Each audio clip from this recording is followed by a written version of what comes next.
मैया सती के जन्म की कथा आती है। मैया सती का प्रादुर्भाव कैसे हुआ, उन्होंने कैसे तपस्या करके भगवान शिव को प्राप्त किया था, दक्ष से जो है वह कैसे जो है दक्ष से भगवान भोलेनाथ का कैसे विरोध होता है, अब यह कथा आती है। अब मैया के जन्म की कथा मैं आपको बताता हूं। अब सुनिए, दक्ष का मतलब क्या होता है? सामर्थ्यवान। दक्ष शब्द का मतलब सामर्थ्यवान। मैं इस काम को करने में दक्ष हूँ, मतलब कुशल हूँ। अब दक्ष जो है वो प्रजापतियों के क्या है? नायक है। दक्ष जो है अब प्रजापतियों के नायक है। अब प्रजापतियों का मतलब तो मेन चीज को बना दिया गया दक्ष को। तो आप लोग जानते हैं कि नहीं वो सजन मां जग माही प्रभुता पाई, मां जग माही प्रभुता पाई काऊ मदनाई। ये ध्रुव सत्य है, अटल सत्य है कि संसार में ऐसा कोई नहीं है जिसे प्रभुता मिल जाए और उसके अंदर अहंकार न हो जाए।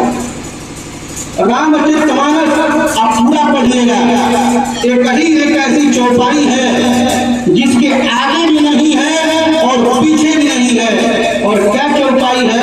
तो नहीं को सजन माही प्रभुता पाई काऊ मदनाही।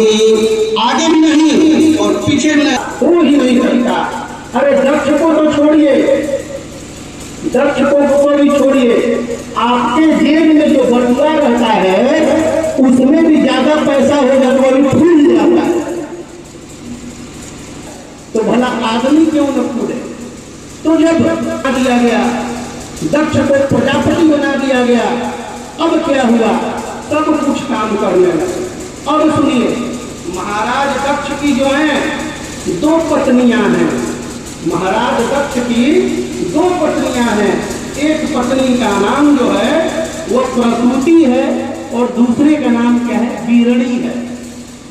एक का नाम प्रसूति है और दूसरे का नाम बीरणी है।